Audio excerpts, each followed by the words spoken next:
मित्रांनो, आज खऱ्या अर्थाने कर्ण हस्तिनापुराकडे आज पोहोचत आहे. तर आता आपण पुढील त्याच्या होणाऱ्या भविष्यामध्ये त्याला कुठल्या कुठल्या गोष्टीचा सामना करावा लागतो आणि त्याचे गुरु कोण, त्याला कसल्या प्रकारची विद्या भेटती, त्याबद्दल आपण आज पुढे बघणार आहोत. तर व्हिडिओ कंटिन्यू करा आणि व्हिडिओला लाईक, शेअर, सबस्क्राईब करायला विसरू नका. हस्तिनापूर कुरु राजांची सामर्थ्यशाली संपन्न राजनगरी, महापराक्रमी योद्धांची नगरी, अनेकविध कलाकारांची नगरी, ज्या नगरीची मी मनोमन चित्र रेखाटत होतो, ज्या नगरीबद्दल मी बाबांच्या तोंडातून आजपर्यंत नुसतं ऐकत आलो होतो, ते हस्तिनापूर 1 मासानंतर दृष्टिक्षेपात येऊ लागलं. वाड्यांचे आणि मंदिरांचे कळस आकाशाच्या उदरात घुसल्यासारखे उभे होते. नगराला चंदेरी पाण्याचा विळखा देऊन गंगा संथपणे वाहत होती. तिच्या पात्रावर असंख्य पक्षी चित्कारत होते. आजूबाजूच्या 2-3 योजनात फक्त उंचच उंच वाडे, गोशाला, अश्वशाला, मंदिर नि व्यायामशाळा यांची गर्दी उडाली होती. महाप्रतापिनी पुण्यवान कौरवराज धृतराष्ट्रांच्या नगरात आमचा रथ प्रवेश करीत होता. आमच्या आयुष्याचा रथसुद्धा आता या नगराच्या मार्गावरूनच धावणार होता. चंपानगरीत गंगामातेनं जशी मला सोबत दिली होती, तशीच ती इथंही देईल काय, मी स्वतःलाच विचारलं. मार्गावरची धूळ उडवीत रथ नगराच्या सीमेत घुसला. घोडे पाण्याला घेऊन जाणारे अश्वपाल, गायींच्या घंटांच्या तालावर परत फिरणारे गोपाल, पाण्याकरिता गंगेकडं कलश घेऊन चालणाऱ्या स्त्रिया, शेतातील मशागत करून खांद्यावर नांगर टाकून फिरत राहणारे कृषीजन, माझे डोळे तेथील एक एक दृश्य टिपू लागले. पश्चिम क्षितिजावर सूर्यदेव नगराचा निरोप घेण्यासाठी रेंगाळत होते. त्यांनी फेकलेल्या किरणांनी क्षितिजावरच्या ढगांना गुलाबी, केसरी, रुपेरी असे अनेक रंग चढले होते. आपल्या किरणांनी ती मनोहर किमया करणाऱ्या सूर्यदेवाकडे मी आदराने पाहू लागलो. आपली काहीतरी मौल्यवान वस्तू दुसऱ्याच्या हाती देताना एखाद्या कुललेच्या मुखावर जसा विरहाचा भाव असतो, तसलाच काहीतरी विचित्र भाव त्यांच्या त्या स्वरूपात मला दिसत होता. त्यांच्या शेजारीच एक काळाकुट्ट ढग होता, त्यामुळं मला कदाचित तसा भास झाला असेल. आपल्याला मावळत्या किरणाची असंख्य लांबट बोटं हस्तिनापुराच्या मुखावर फिरून जणू ते त्याला सांगत होते, आता आपली भेट उद्या. आमचा रथ राजवाड्याच्या महाद्वारातून आत शिरला. द्वारपालांनी वाकून बाबांना अभिवादन केलं. रथ अश्वशालेपाशी थांबला. नेहमीप्रमाणे शोण पटकन उडी मारून खाली उतरला. मी रथातूनच राजवाडा पाहू लागलो. नुकताच जन्मलेल्या मुलासारखा तो गोंडस दिसत होता. तो संपूर्ण राजवाडा पांढऱ्या संगमरवरी पाषाणांनी बांधला होता. सकाळी चंपानगरी सहज त्या राजवाड्याच्या तटात बसू शकली असती, इतका त्याचा घेर मोठा होता. तट घडविलेल्या काळ्या पाषाणांनी बांधलेला होता. काळ्या तटात असलेला तो धवल राजवाडा मातीच्या काळ्या मडक्यात काठोकाठ भरलेला लोण्याच्या गोळ्यासारखा दिसत होता. आता दुहाती अनेक दालनं होती. अनेक एक गोलाकार असा पाण्याचा तलाव होता. त्या मावळत्या सूर्यदेवाची असंख्य किरणं मला मानेल तसा विहीर करीत होती. निरनिराळ्या रंगांचे मासे, निशुभ्र ऐटदार मानेचे राजहंस विहरत होते. निळ्या पांढऱ्या रंगांची कमळं वायुलहरीबरोबर इकडं तिकडं डोलत होती. त्या तलावाच्या चारी कोपऱ्यावर शुभ्र पाषाणात कोरलेल्या 4 सिंहाकृती होत्या. समोरच राजवाड्यात जाण्यासाठी वर चढलेल्या असंख्य पायदंड्या होत्या. चाळा म्हणून मी त्या सहज मोजल्या. 500 होत्या त्या. एखादी पायदंडी चुकली तर नाही ना, या शंकेने मी त्या परत मोजू लागलो. 1, 2, 4, 10, 20, 50, 100, 101, 2, 4, 5 नि 106. अरे मगाशी तर 105 होत्या, आता 106 कशा झाल्या, मी विचार करू लागलो. असे ना का 105 नाहीतर 106, आपणाला काय, असा विचार करीत उत्तरीय सावरीत मी हस्तिनापुराच्या त्या वैभवशालीनी पवित्र भूमीवर पाय ठेवणार इतक्यात काळ्याभोर 7 घोड्यांचा एक रथ वायूच्या गतीने धडाधड आवाज करीत महाद्वारातून आत शिरला. कुणीतरी पोटतिडकीनं ललकारी दिली, हस्तिनापुराधिपती महाराज धृतराष्ट्रपुत्र युवराज शिरोमणी दुर्योधन सगळे सेवकनी द्वारपाल एकदम अंग झटकून उभे राहिले. बाबांनीही रथाच्या दिशेने वाकून अभिवादन केलं. काय काका, केव्हा आलात आपण चंपानगरीहून? युवराजानं रथातून उतरताना हसत हसत विचारलं. हा आत्ताच येतो आहे युवराज, बाबांनी विनयानं उत्तर दिलं. मी रथातूनच युवराज दुर्योधनाकडे पाहू लागलो. त्याच्या अंगावर योद्ध्याचा वेश होता. त्यात तो विष्णूसारखा शोभून दिसत होता. हातातील डेरेदार गदेमुळं तो फारच ऐटदार दिसत होता. एकाच झटक्यात उडी मारून तो खाली उतरला आणि बाबांजवळ आला. त्याच्या चालीत कोणताही न आढळणारी ऐट होती. त्यात प्रत्येक पाऊल मत हत्तीप्रमाणे भूमीत भक्कमपणे रुतत होतं. हातावरून वारंवार घसरणारं उत्तरीय सावरताना तो आपल्या हाताला दमदार झटके देत होता. त्याचे घारसट डोळे विलक्षण भेदकनी पाणीदार होते. नाक भाल्याच्या पात्यासारखं सरळ तरतरीत होतं. पण का कुणास ठाऊक त्याच्यातील एक गोष्ट मात्र मला खटकली. ती ही की सगळ्या जगाला एखाद्या अजगरासारखा विळखा घालू पाहणाऱ्या त्याच्या भुवया फारच जाड आणि वक्र होत्या. आमच्याकडं पाहत त्यानं बाबांना विचारलं, काका हे कोण? हा माझा मुलगा कर्ण आणि हा त्याचा छोटा बंधू शोण, युवराज, बाबांनी उत्तर दिलं. कर्ण आणि शोण, छान लय आहे. पण यांना कसं काय आणलं आज आपली राजनगरी दाखवायला? ठीक आहे, अमात्यांना भेटा, ते दाखवतील यांना सगळं नगर. झंझावातासारखा तो आला तसा वळला आणि विजयसारखा झपाझप राजवाड्याच्या पायदंड्यात चढू लागला. जवळजवळ सगळ्या पायदंड्या तो चढूनही गेला. आता एकच पायदंडी शिल्लक राहिली. पण तेथे थांबून तो पुन्हा माघारी वळला आणि पावसाच्या सरीसारखा क्षणार्धात सरासर त्या सगळ्या पायदंड्या उतरून तो परत आमच्याजवळ आला. माझ्याजवळ येऊन माझ्या कुंडलाकडे एकटक पाहत तो म्हणाला, ही तुझी कुंडलं तुला जन्मताच आहेत काय? होय, मी त्याच्या घाऱ्या डोळ्यात खोलवर पाहत उत्तर दिलं. फारच सुंदर दिसतोस तू या कुंडलामुळं. इतका की तू या काकांचा मुलगा आहेस यावर कुणाचाही विश्वास बसणार नाही. काय काका? माझ्या खांद्यावर हात ठेवीत त्यानं मान मागं टाकून खदखदा हसत बाबांना प्रश्न विचारला. ते गडबडून गेले असावेत. काहीच उत्तर न देता ते तसेच गप्प उभे राहिले. मगाच्या त्या काळ्याकुट्ट ढगांना बहुधा सूर्यदेवांना झाकलं असावं, कारण पांढऱ्या शुभ्र दगडांचा तो सगळा राजवाडा क्षणात पांढरट फिकट दिसू लागला. मला त्यामुळं थोडंसं कोंदटल्यासारखं वाटलं.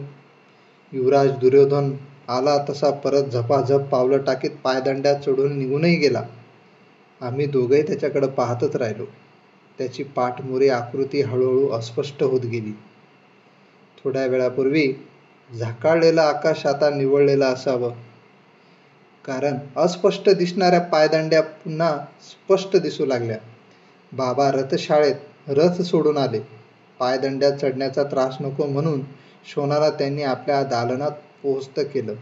महाराज धृतराष्ट्रांना भेटण्यासाठी म्हणून आम्ही त्या भव्य राजवाड्याच्या पायदंड्या चढू लागलो.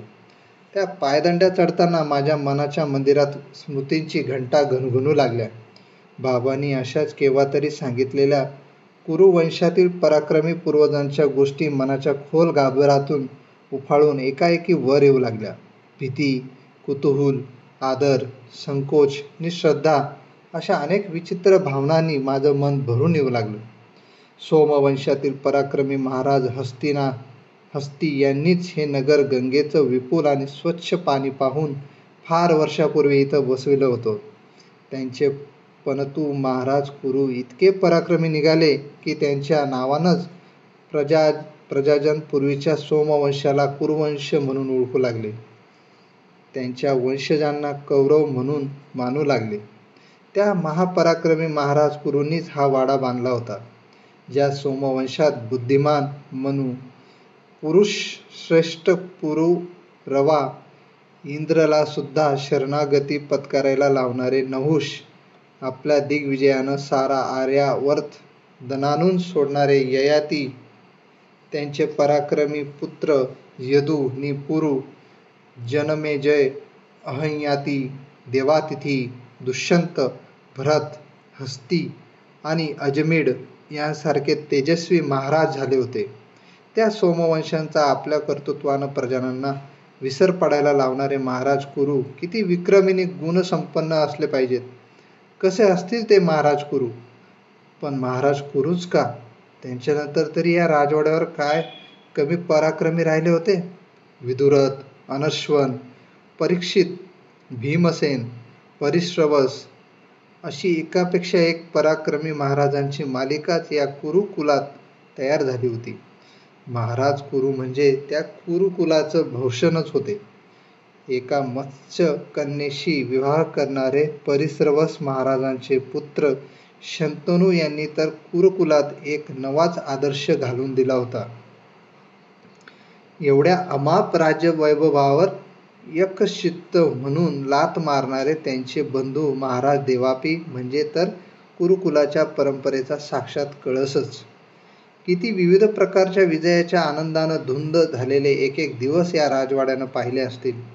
एक एक क्षण मागं टाकीत आम्ही चाललो. माझे डोळे जाता जाता जेवढं शक्य होतं तेवढं टिपू लागले. राजवाडा अनेक सुगड कक्षांनी सुशोभित दिसत होता. कक्षातील प्रत्येक पाषाणी खांबावर सुबक नक्षी कोरली होती.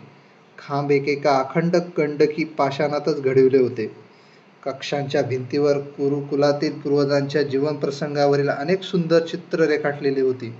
प्रत्येक कक्षाच्या द्वारावर दास दासी विनयानं उभ्या होत्या. त्यांच्या प्रत्येक हालचाली तत्परतेनं होत होत्या. जागजागी योद्ध्यांचे सुबक असे निरनिराळ्या पावित्र्यातील घोटीव पाषाणी पुतळे उभे होते. ठिकठिकाणी लाकडी पिंजऱ्यात मयूर, कोकिळ, कपोत, भारद्वाज असे पक्षी कोंडले होते. ते चित्रविचित्र आवाज काढत होते. कौरवांच्या पराक्रमाचं जिवंत शिल्प होतं ती राजवस्तू. आम्ही महाराजांच्या रक्षित क्षणात कक्षात आलो. सगळी उत्सुकता डोळ्यात आणून मी पाहू लागलो. सोन्यानं मडविलेल्या एका उंच नक्षीदार आसनावर महाराज धृतराष्ट्र बसले होते. त्यांच्या मस्तकावर नक्षीदार सोनेरी मुकुट होता. अंगात मधूनच चमचमणारी तलम राजवस्त्र होती. गळ्यात माणिक, मोती, वैदुर्य यांच्या टपोऱ्या माळ्या होत्या. त्यातून बाहेर पडलेली प्रकाशाची निळसर वलय त्यांच्या पृष्ठगळ्याभोवती दाटली होती. रुंद छातीचे महाराज दाट, भरदार पांढऱ्या दाढीमुळे ऐटदार दिसत होते.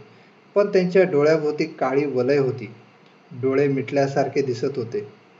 त्यांच्या उजव्या हाताला पण थोडंसं खाली एका साध्या लाकडी आसनावर एक सौम्य आणि नितळ चेहऱ्याची व्यक्ती बसली होती. शुभ्र उत्तरीयाचं एक डोकं तिनं डाव्या खांद्यावरून मागं टाकलं होतं. त्यातून उघडे पडलेले गोरे पुष्टदंड केळीच्या गाभाऱ्यासारखे सतेज होते. चेहरा कुंभासारखा गोल होता. डोळे शांत आणि गंभीर होते. कपाळाला गंधाचा एक ठसठशीत टिळा होता. महाराजांच्या डाव्या बाजूला आणखी एक उंचीपुरी व्यक्ती हातात दंड घेऊन उभी होती. आत्यंतिक आदरानं बाबांनी महाराजांना वाकून वंदन केलं. आम्हालाही त्यांनी तसं करण्यासाठी खुणावलं. आम्हीही वाकून प्रणाम केले. मी आपला सेवक सुतराज अधिरथ आपणाला क्षेम इच्छून वंदन करीत आहे. माझे हे पुत्र कर्ण, शोणही अत्यंत आदरानं आपल्याला वंदन करतायत महाराज. वाकूनच बाबा म्हणाले, हे सुतराज अधिरथा, काय म्हणते तुझी चंपानगरी? आणि तुझ्याबरोबर तुझा तो कवचकुंडल असलेला पुत्रही आहे की काय? आम्ही पुष्कळ ऐकलं आहे त्याच्या त्या कवचकुंडलाबद्दल. होय महाराज, तोच हा कर्ण. असं बाळ कर्णा, जवळ ये. त्यांनी अचूक माझ्याकडे हात केला. बाबांनी मला जवळ जाण्यासाठी खुणावलं. मी झटकन पुढं झालो. महाराजांनी चाचपडत माझा हात हातात धरला. मी त्यांच्या चेहऱ्याकडे पाहिलं. त्यांची दोन्ही डोळ्यांची लिपलिपती तांबसर कडा पाणवल्या होत्या. पापण्यांजवळचे स्नायू पापण्या उघडण्यासाठी अतिशय अधीरतेनं वळू लागले. पण पापण्या उघडण्याऐवजी डोळ्यांच्या कडावर साचलेले पाणी मात्र घरंगळून गालावरच्या शुभ्र दाढीत मिसळलं. मी वाकून त्यांच्या चरणांना स्पर्श केला. त्यांनी दंडाला धरून मला झटकन वर उठविलं. आपल्या थरथरत्या हातांनी त्यांनी मला चेहरा आपल्या उंजळीत धरला. बोटांनी कानातील कुंडलं चाचपून पाहिली. त्यांच्या त्या थरथरत्या स्पर्शात कसली तरी विलक्षण ओढ होती. भुवया उंचावीत उजवीकडं वळून ते म्हणाले, विदुर, खरोखरच आश्चर्य आहे. याची ही मासल कुंडल म्हणजे असामान्य गोष्ट आहे. होय महाराज, आणि त्याच्या अंगावर हिरण्यवर्णाचं कवचही आहे. विदुरानं बाबाकडे पाहत विचारलं, अधिरथा, तू तर श्यामवर्णी आहेस, मग तुझा पुत्र हिरण्यवर्णी कसा? तो मातृवर्णी आहे गुरुदेव. बाबा हात जोडून महाराजांना म्हणाले, एक विनंती आहे महाराज. बोल अधिरथा, काय आहे? राजकुमारांच्या बरोबर या माझ्या पुत्रांनाही काही युद्धशास्त्र शिकायला मिळालं तर? अवश्य.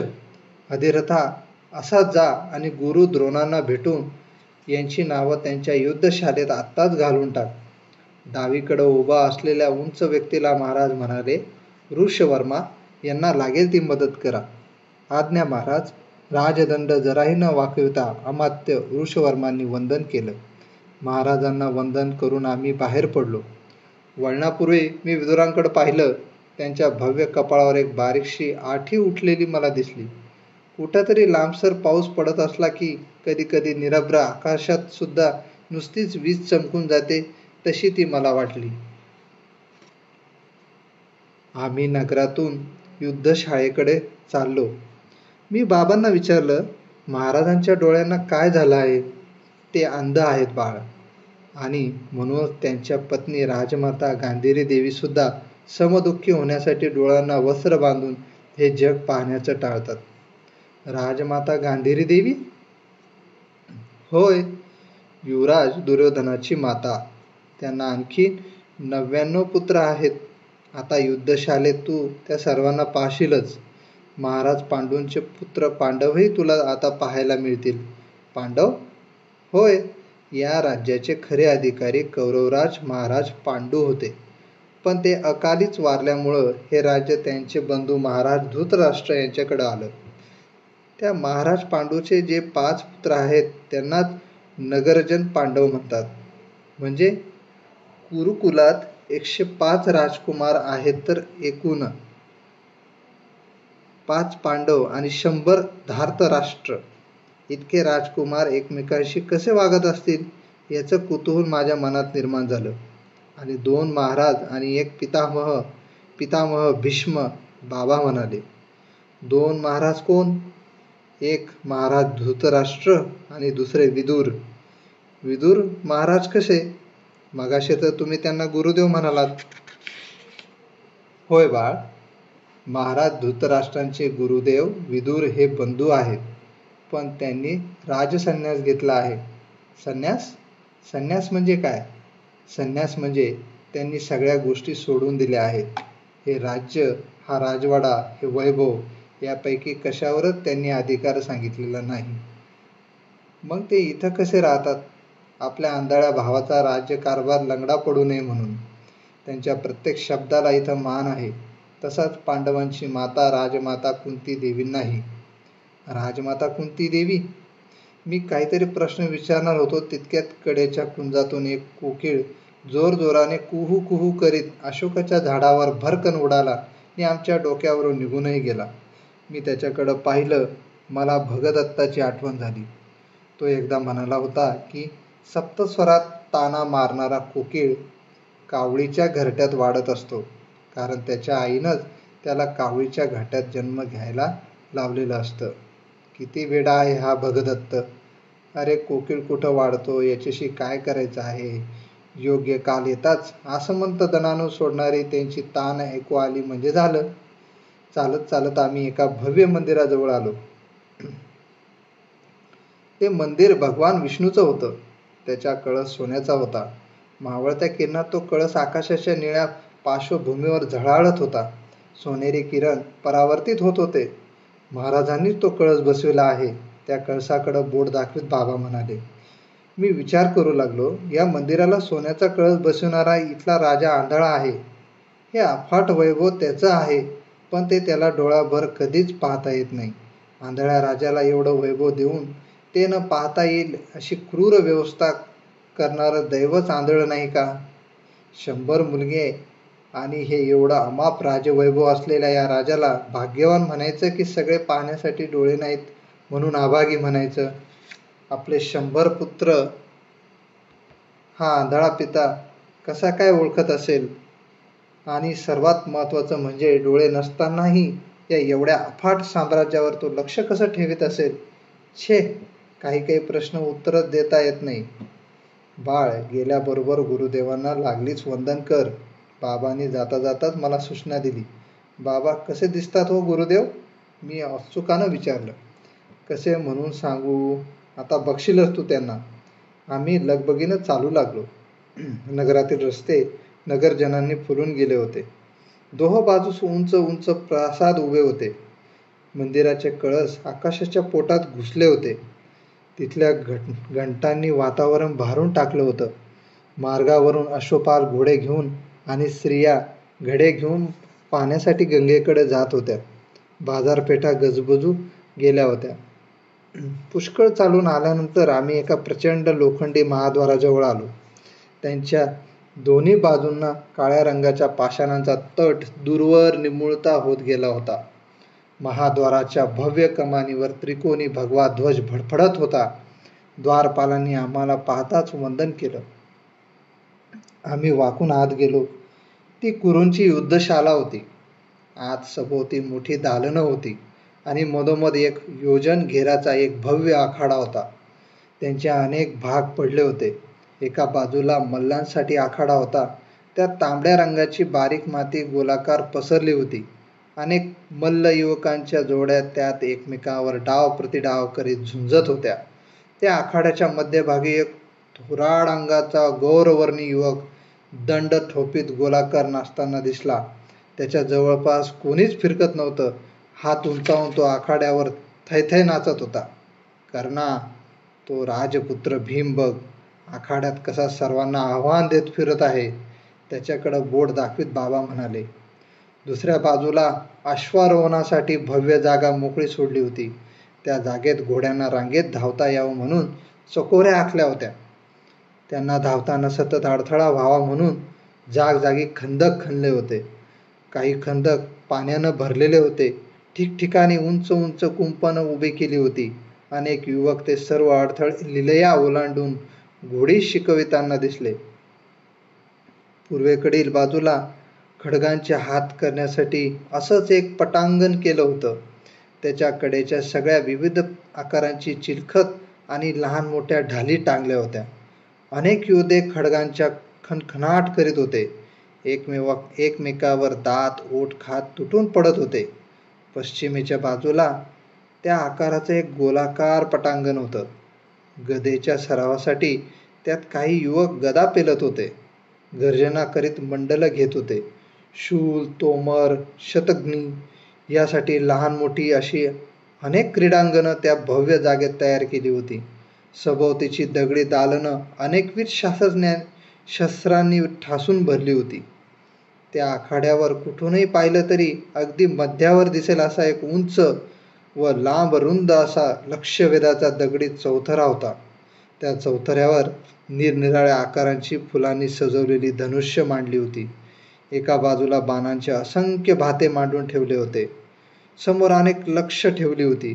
त्या चौथऱ्यावर एक सावळ्या रंगाचा युवक विरासन घालून उजव्या पायाच्या चवड्यावर शरीर पेलून बसला होता. हातातील धनुष्यांची प्रत्यंचा त्यानं कानापर्यंत खेचली होती. एक डोळा मिटून दुसऱ्या डोळ्याची बाहुली त्यानं बाणाच्या टोकासमोर स्थिर केली होती. त्याच्या जवळच एक सैलसर वस्त्र घातलेला, शुभ्र दाढी असलेला, डोक्यावरचे केस एकत्र बांधलेला उंच असा एक वृद्ध उभा होता. त्याची मुद्रा नदीच्या डोहासारखी शांत होती. त्या सावळ्या युवकाच्या प्रत्यंचेवरचा हात त्यानं सरळ केला. काहीतरी तो त्याला समजावून सांगू लागला. युवक ते लक्षपूर्वक ऐकत होता. बाबा त्या युवकाकडे बोट दाखवीत म्हणाले, बाळ, तोच तो पांडुपुत्र धनुर्धर राजकुमार अर्जुन. आणि त्याला सूचना करतायत तेच ते पूजनीय गुरुदेव द्रोण. धनुर्धर अर्जुन?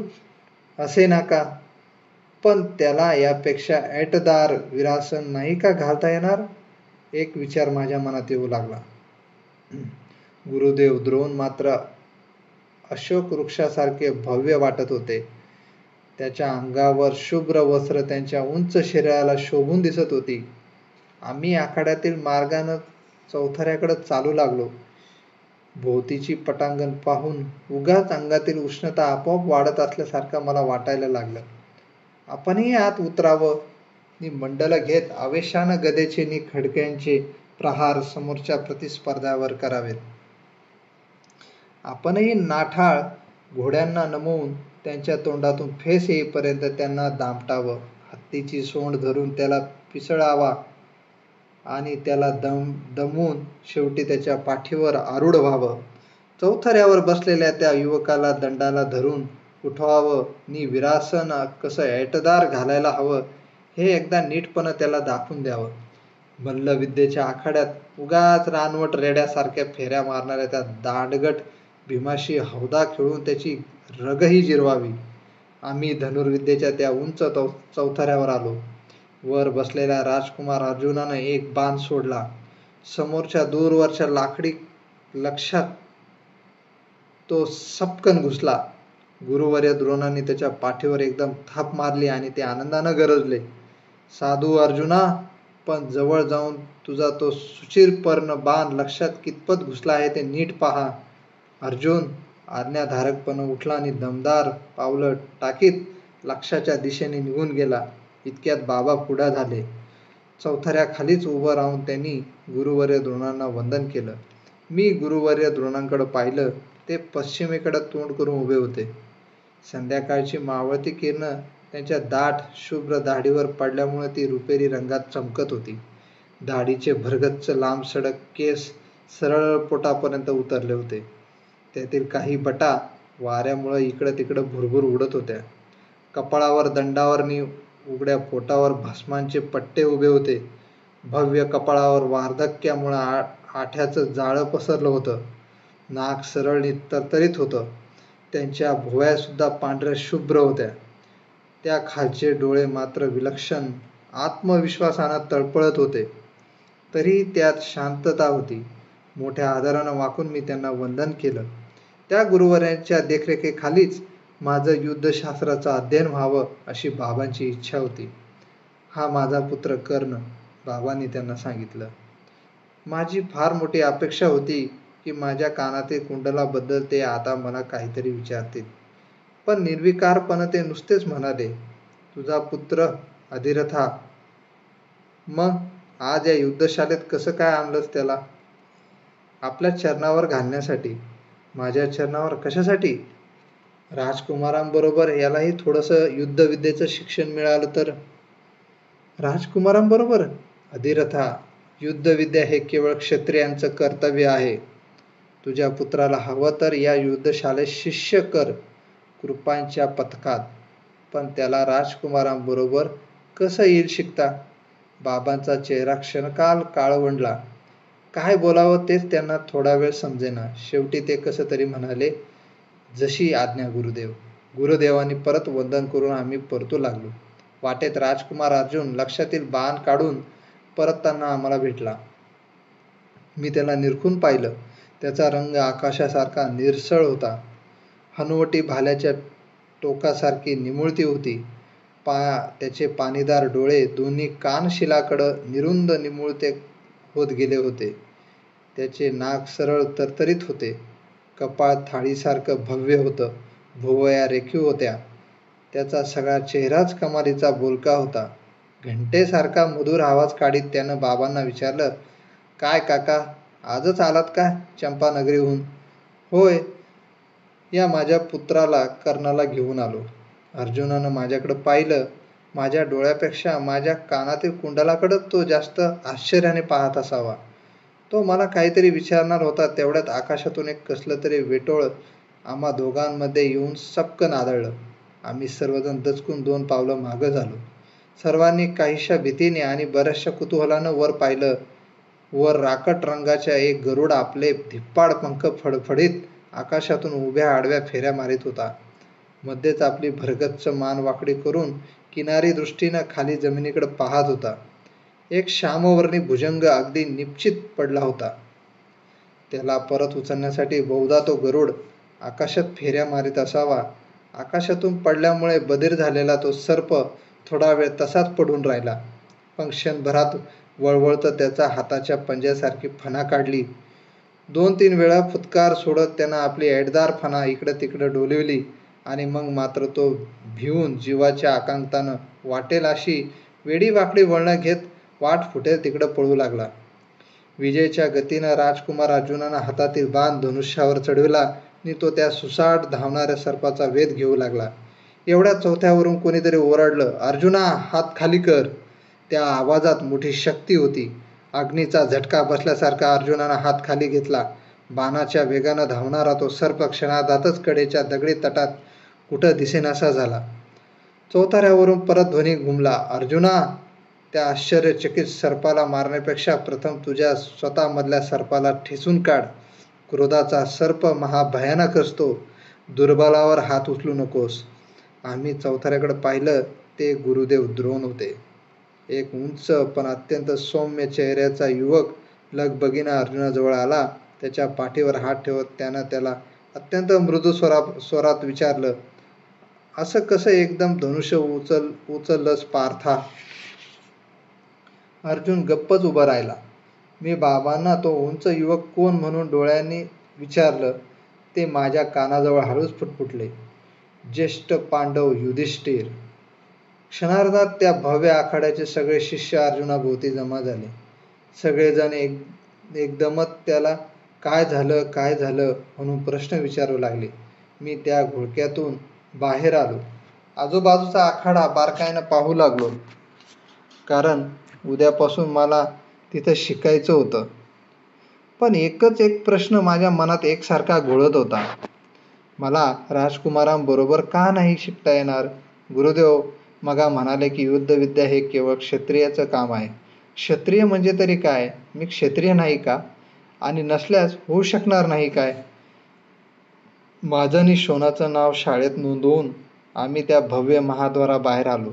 बाबा काहीच बोलत नव्हते. शेवटी मीच त्यांना विचारलं, "बाबा, मला का नाही राजपुत्रांबरोबर शिकता येणार?" "कारण तू क्षत्रिय नाहीस बाळ." ते म्हणाले. क्षत्रिय म्हणजे काय? जो राजकुलात जन्म घेतो तो क्षत्रिय. तू एका सूतकुलात जन्मला आहेस बाळ.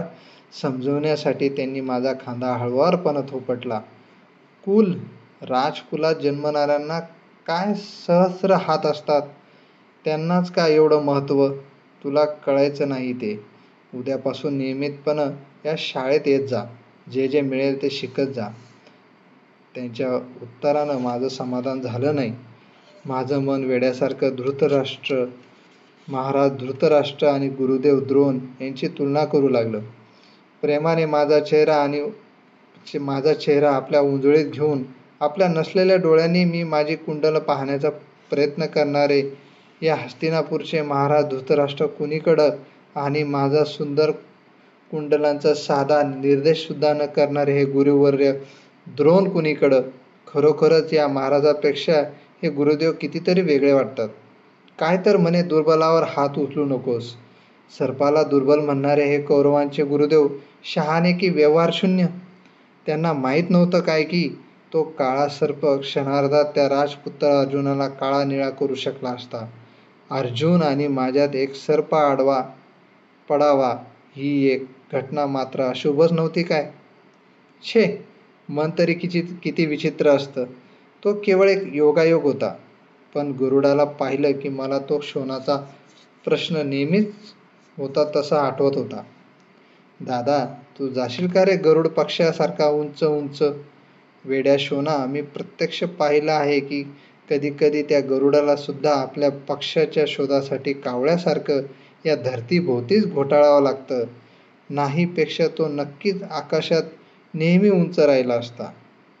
आम्ही राजवाड्यावर परत आलो. आमची वाट पाहत शोन तसाच दालनात बसला होता. त्याच्या शेजारीच अमात्य ऋषवर्मा उभे होते. संध्याकाळची धुसर छटा त्या सगळ्या राजवाड्यात पडल्यामुळं तो आकाशासारखा भव्य पण उदास वाटत होता. मी, अमात्य, बाबा आणि शोन राजवाड्याच्या दक्षिण दिशेच्या एका दालनात गेलो. बाबा त्या दालनात राहत असत. त्या दालनाला पूर्वेकडच्या बाजूला एक गवाक्ष होतं. त्यातून मी बाहेर डोकावून पाहिलं. दूरवर युद्धशालेच्या भव्य आखाड्याभोवती एक दगडी तट अस्पष्ट दिसत होता. त्याला वळसा घालून गंगेचं पात्र शांतपणे वाहत होतं. सगळं हस्तिनापूर दिवसभर खेळून दमलेलं एखादं लहान मूल जसं झोपी जातं तसं हळूहळू शांत होऊ लागलं होतं. एक सेवक आत आला आणि त्यानं हातातील पालित्यानं कोपऱ्यातील इंगुदीचं तेल घातलेली मोठी दगडी समई पेटवली. अमात्य, बाबा आणि शोन यांचे अस्पष्ट चेहरे उजळून निघाले. सूतराज काय म्हणाले? नाव नोंद केलं का तुमच्या पुत्राचं? अमात्याने आस्थेनं बाबांना विचारलं. होय, बाबांनी नुसतंच उत्तर दिलं.